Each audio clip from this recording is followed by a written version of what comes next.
Hello everybody, welcome to your June 2018 general reading for your sign. This will cover your sun, moon or rising sign, so I recommend you have a look at your other aspects that make up your astrological chart. But I'm Lorien, I'm a witch, tarot reader, astrologer, psychic, whatever else you want to call me basically, and it's my pleasure to welcome you to these readings. If you do want a private reading with me, just click on the description box below, it'll take you to my website. I do Skype sessions as well if you want a one-to-one with myself. I don't mind staying up past my bedtime, I've done it before and I could do it again because I know some of you are in different time zones to me, so it doesn't worry. Also, if you do want a developmental edit on your book or novel, contact me. If you want a spell, contact me. Anything you need, just click on the link below. It's got all my details there and I'll be very happy to help you. But in the meantime, I really hope that you let me know in the comments below how things go for you. It's always a pleasure to talk to you. I really appreciate every single one of you. So without further ado, let's get on to your reading. Hello Libra. Welcome to your June reading. So this is going to be for Libra sun, moon and rising sign. I'm just cleansing the area with some Palo Santo just to get this energy cleansed from the last few readings I've done for clients and things like that. So this is for your sun, moon and rising sign. I am a Libra rising, so I'm also interested in what's coming up for you. Well, I'm interested anyway, but we'll see what kind of information we gain from it. If you do want a reading, everything that I said at the beginning of the video is in the box below. So I'm just going to shuffle now using the Everyday Witch Tarot. Oh, hello. I'm getting a feeling of accomplishment for you guys this month. June seems to be a very accomplished month. Your energies are going to be up. You're going to have a lot of balance, which is really good for a Libra. So hopefully we're going to have some kind of generosity and a giving energy coming through here. Oh, you got the High Priestess. Oh, the Death card. Okay. You've also got the Two of Swords. Let me just move these up a bit. Four of Swords. The Chariot. Four of Cups.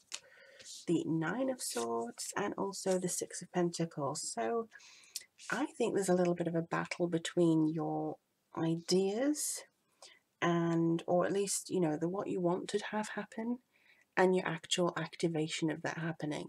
So it's kind of like you may be in your head a bit, you may be going over and over and over things, being quite cerebral about it, where what you need to do is focus on the middle things, like focus on the day-to-day things and actually getting it done rather than worrying about what will happen if it never gets done. You know, if it's not going to get done if you keep worrying that it won't. So it's just that kind of feeling of needing to accomplish yourself a lot more.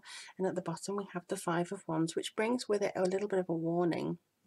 What this does is it says that you just need to be aware that some people may be trying to throw you off, but also asking too many people can make your head a jumbled mess. So if you need some advice or if you need somebody to talk to, make sure you're not going to every single person who may be an expert in the field.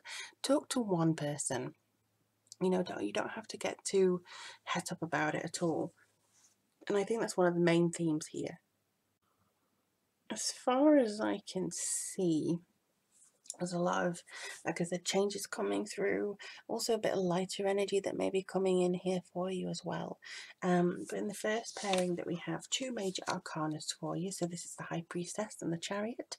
And I do think that through your unconscious awareness, through your ability to kind of do your own intuition and stuff like that, you're actually going to see things come forward in a much bigger way and actually see maybe yourself in a different perspective.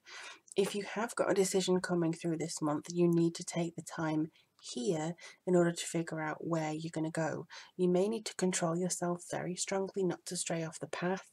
You may need to focus on yourself and actually get yourself to a good point, so you're not second guessing it all the time, because sometimes Libra, you do second guess and that can kind of interrupt things. Just get it done. That's what they're kind of saying to me. Get it done already. You know, just keep going with it. Don't have the crisis of confidence. This is your time for balance. This is your time to renew yourself. So it's kind of saying you probably will start off the month with a very high sense of self here, but don't worry about what's to come. Just get going with it. You know, maybe you can see whether it's the right track and, you know, adjust accordingly, but just get going with it. You don't really have to worry too much about the specifics. If it's going to work out, it'll work out.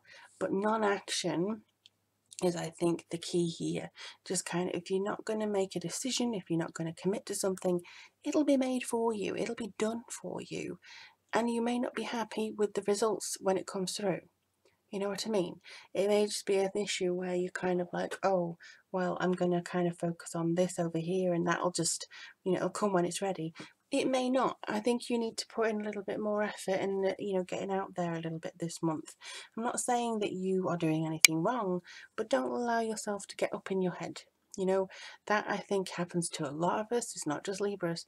But this month, I think the transition is that you just need to get out of your head a little bit more and more into your base, into your root chakra, into your kind of connectivity with you. And as I said, base, it did say 444 on my camera. So I think that's kind of coming through now for you, saying this is a base, this is a good start to have, like go into your root. And here it may be that you're fearing that if you do let go of whatever is coming through, so if you do have this feeling of like, I want to, you know, snip away here and just move myself on. You know, if you're having this ending or this transition, it can be very scary for some people to see that coming through. You know, it can, you know, transitions are really, really difficult. But I feel like you are moving into a new level of yourself. This is going to take some courage. You know, you may be worried that, oh, these didn't work out before. You know, you could have a little bit of apathy coming forwards and, you know, oh, why could I do this? And again, contemplation, you're going to be in your head maybe, but the opportunity is being brought in. You don't need to focus on previous events that maybe have let you down. You just need to snip it and go through that door that's opening, but you need to let go of the last door. Maybe there was something that you were very scared about. Maybe you're scared about success. You know, maybe you think about that way. Maybe you're scared about how your life is going to change if you get success. Maybe you don't feel that you deserve success. Now, success can mean anything for any number of people. Some people it may be a Lamborghini. For other people, it may be the fact that you just are able to pay your bills and have a nice time with your friends. That to you may be success. And other people, it may be having like £20,000 in their bank account. It differs from person to person, but I feel like maybe you're afraid of success because of what happens after that. What happens after you've got that success? You just keep working, as far as I can see here. You just keep moseying along, and I don't see that there's anything that you need to worry too much about. But here you do have the Two of Swords with the Nine of Swords, so you may wonder about a stagnant situation. It could be a stalemate or a choice that you're not really seeing. You don't need to try again. You're about to hit the bullseye. You don't need to do one for safety. If only you would be able to kind of open your eyes to the messages that are coming through, you'll see that you're actually on target. You don't need to worry about anything else. Open your vision, clear that vision, make sure that you can focus on that, because it's no use in, you know, losing sleep all the time or having these anxiety dreams or feeling like your knowledge that she's got all around herself isn't good enough. You're on target. See that? You know, you're on your way, you're getting the bullseye. So I think after all this worry and all this kind of stuff that you may be doing very unnecessary for yourself, whoops, you just need to kind of focus on the Four of Swords and the Six of Pentacles. Now, the Four of Swords, you know, fours are normally about stability. So this is maybe you getting your stability back. You have recuperation, you need to rest, make sure your energy levels are on a high. And then the Six of Pentacles comes forward saying about that generosity and giving. This could be even of time, you know, giving somebody a friendly ear or talking to them through their problems, just something that allows you to feel like you are still working at it, but not necessarily overdoing yourself. Because again, with these two here, you do need to rest, you do need to take care of yourself. Nobody is going to want to put you you know, through anything that really does take away your sense of energy and your sense of being. So if they do want to do that, I think it may be time to let them go or let that situation go. But I do hope this helps you, Libra. Let me know, as always, in the comments below as to what happens for you. I do always love hearing from you. If you want a private reading, that link is in the description, as well as how to buy me a coffee. But otherwise, I will love you and leave you, and I look forward to reading for you in the months to come.